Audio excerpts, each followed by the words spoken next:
There is a version of you that will never exist, not because you lacked talent, not because the world was unfair, but because you were too comfortable to become it. Comfort is the most elegant cage ever constructed. It does not look like a prison. It looks like a warm room, a familiar routine, a life that is bearable enough that you never ask whether it could be something else entirely. And that is precisely what makes it so dangerous. The bars are invisible. The chains feel like rest. And the warden is you. Most people spend their entire lives optimizing for the absence of pain. They call it peace. They call it wisdom. They call it knowing their limits. But what they are really doing is making a slow, unconscious agreement with mediocrity. They are trading the life they could have lived for the guarantee that today will feel the same as yesterday. Schopenhauer understood this with a clarity that most philosophers refused to face. He saw human beings not as rational agents pursuing greatness, but as will-driven creatures, constantly escaping suffering, always reaching for relief, always flinching from discomfort. And the moment you understand that most human behavior is fundamentally a strategy for avoiding pain, you begin to see everything differently. You see why people stay in relationships that diminish them, why they remain in careers that hollow them out, why they surround themselves with people who demand nothing and offer nothing in return. They are not weak. They are comfortable, and comfort over time becomes indistinguishable from death. This is not a video about motivation. There is no triumph waiting for you at the end of this. What is waiting for you is something harder and more valuable. The precise map of what you must lose if you intend to become someone who actually wins. Not win in the shallow sense, win in the deepest sense. Build power, build clarity, build a life that does not require constant sedation to tolerate. There are 5 comforts, and every single one of them is quietly destroying you. Comfort 1. Being understood. The comfort of being understood is one of the most seductive traps in human psychology. From the moment we develop consciousness, we want to be seen. We want someone to look at us and recognize what is happening inside, to validate the weight of our experience, to confirm that we make sense. And in small doses, this is natural. It is human. But when the need to be understood becomes a psychological requirement, it turns into a leash. Here is the dangerous part. The people who change the course of history, who build empires, who restructure the way others think and live, almost none of them were understood in their time. Nietzsche was not understood. He was dismissed, mocked, and eventually driven to madness in a world that would only recognize his genius after he could no longer benefit from it. The will to power does not wait for applause. It does not pause to explain itself to those who are not yet equipped to comprehend it. When you require understanding from others, you are unconsciously calibrating your behavior to their comprehension level. You shrink to fit.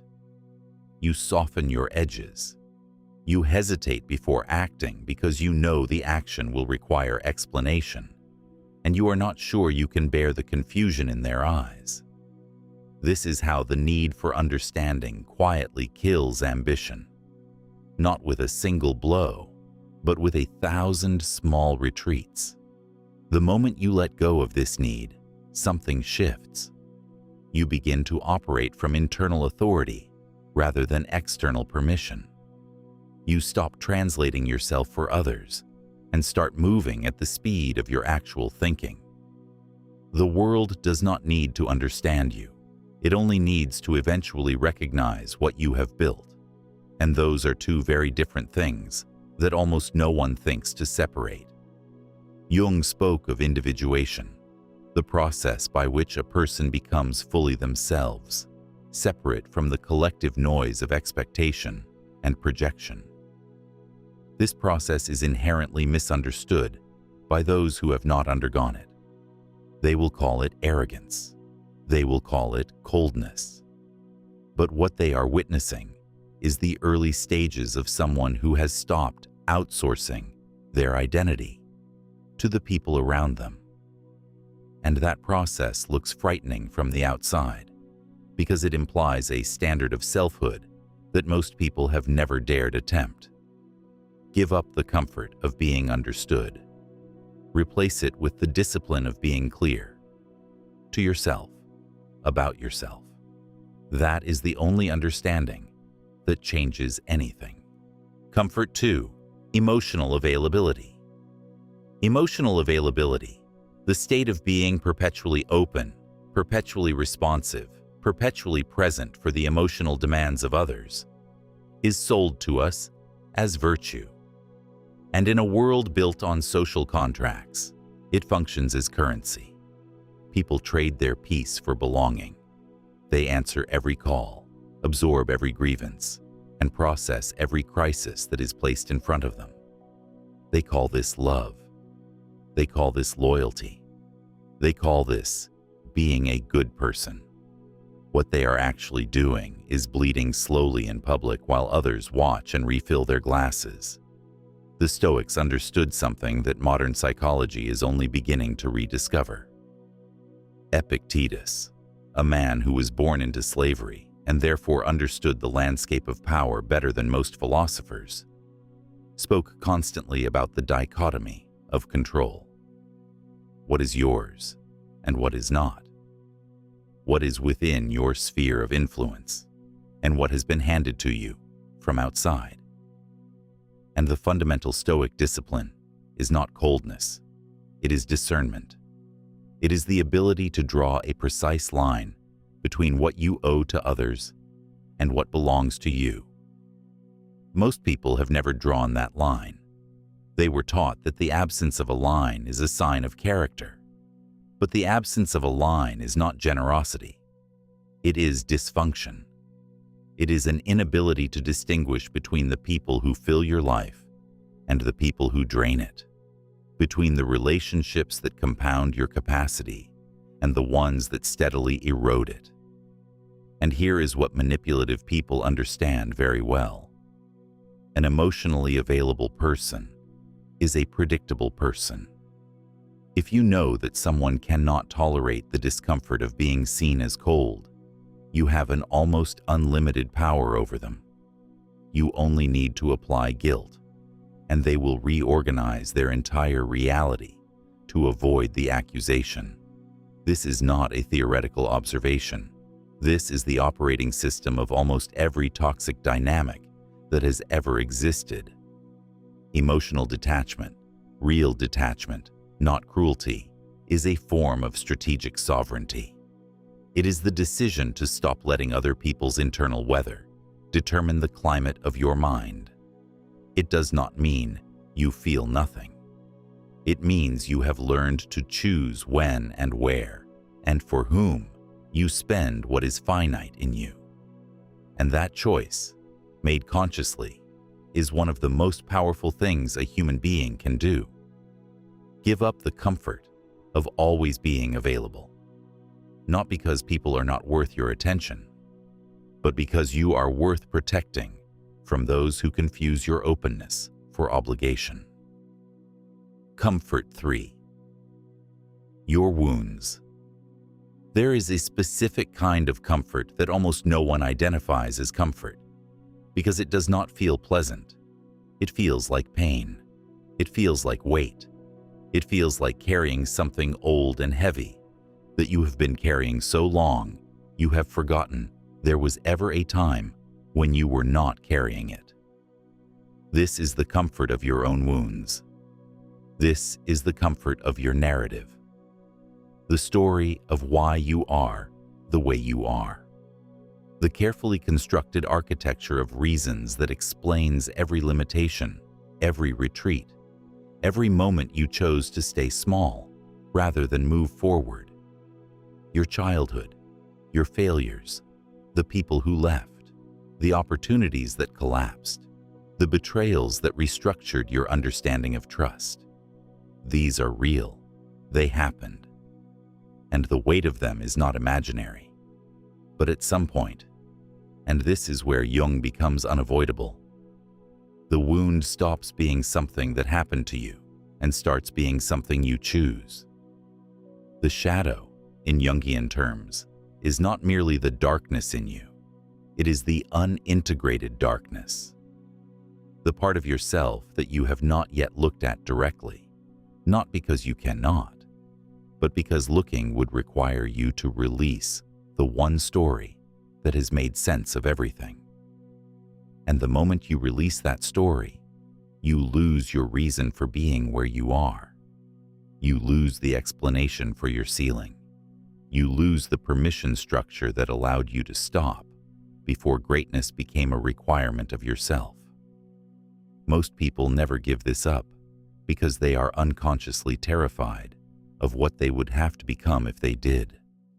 If the wound is not the reason, then the absence of what you wanted is simply your choice. And that is a degree of personal responsibility that is almost unbearable to face. This is where people lose power, not to external forces, but to their own unexamined history. The past is not the enemy of the future. The worship of the past is. Sun Tzu wrote that every battle is won or lost before it is ever fought. The terrain you choose to engage on determines the outcome long before any action is taken. When you carry your wounds as weapons rather than as territory you have already passed through, you are choosing the worst possible terrain, one where your opponent is yourself, and the battlefield is perpetually the same moment of pain.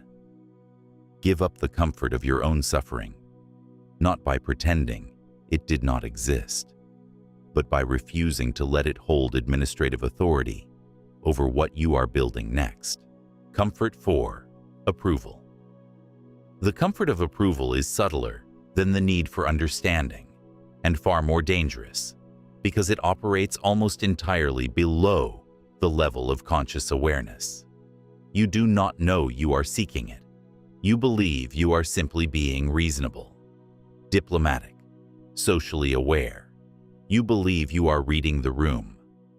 But what you are actually doing is running a continuous calculation in the background of every decision. How will this be received? What will they think? Will this cost me in the eyes of the people whose opinion I have decided matters? Machiavelli was not a cynic. He was a diagnostician, and what he diagnosed with surgical precision is the gap between how power actually operates and the story people tell themselves about how power operates. His central insight was not that princes should be cruel. It was that most people confuse the performance of virtue with actual strategic advantage. And in doing so, they become extraordinarily easy to manipulate. Because if you care what someone thinks of you, they can control you, not with force, with nothing more than a look, a silence, a carefully implied disappointment. The person who no longer needs approval has removed the single most reliable lever that others use to direct their behavior. This does not make them aggressive. It makes them unmanageable by anyone other than themselves. And in a world that is essentially a continuous negotiation of power, unmanageability is an extraordinary strategic asset. The moment you understand this, everything changes. You begin to see social interactions not as fields of connection, but as landscapes of influence. You begin to recognize the specific moments where approval seeking is being used against you, the flattery before the demand, the disappointment strategically expressed, the silence deployed to create anxiety. These are not accidents. They are techniques. And they only work on people who have not yet decided that their own assessment of themselves is the only one that carries authority. Here is what is true. The world does not reward the people who are liked best.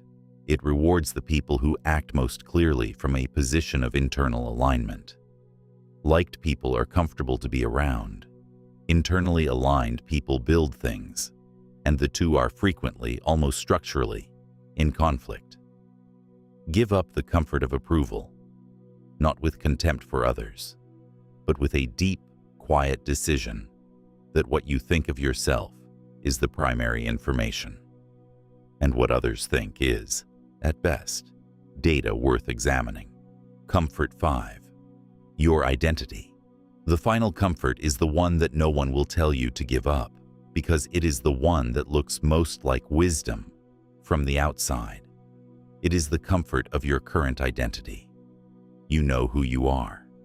You have spent years constructing this self, this coherent narrative of your values, your limits, your strengths, your particular way of moving through the world. You have tested this identity against reality enough times that it feels stable. And stability, after years of constructing it, feels sacred. But here's the thing about identity. Every version of yourself that you have ever had was eventually abandoned. The child you were was not the teenager you became. The person you were at 20 bears almost no resemblance to who you are now. Every transformation you have ever undergone required the death of a previous self. And at the moment of each of those deaths, it felt like loss.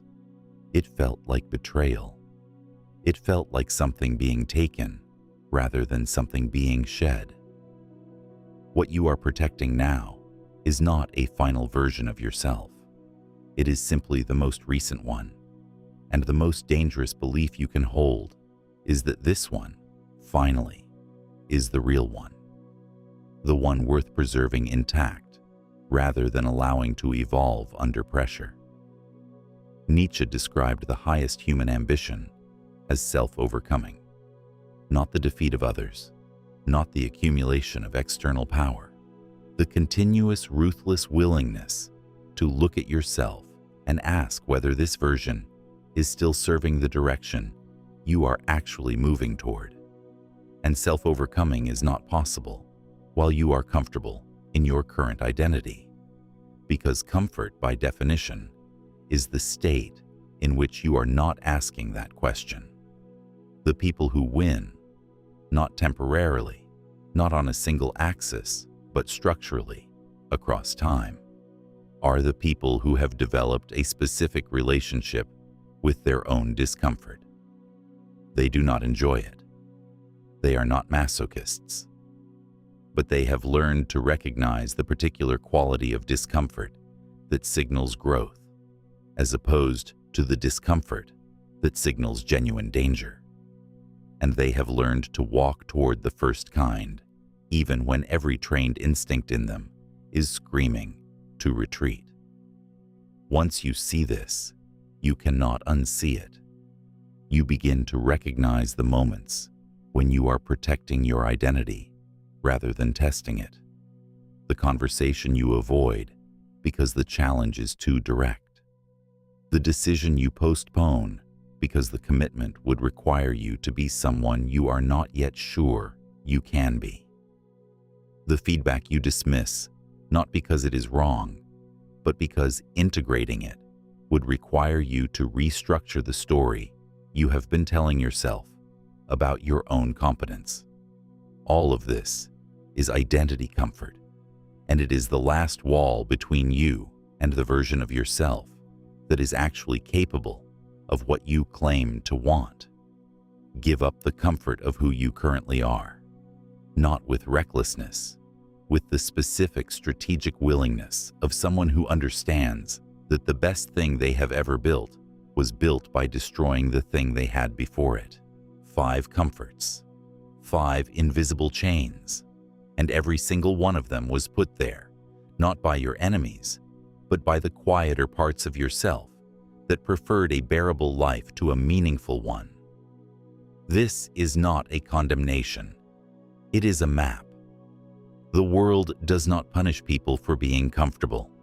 It simply moves forward without them. It builds itself around those who were willing to give up warmth for clarity, acceptance for sovereignty, stability for the terrifying, necessary freedom of becoming someone they had not yet met. Schopenhauer said that the greatest wisdom is not the accumulation of pleasure, but the intelligent management of suffering.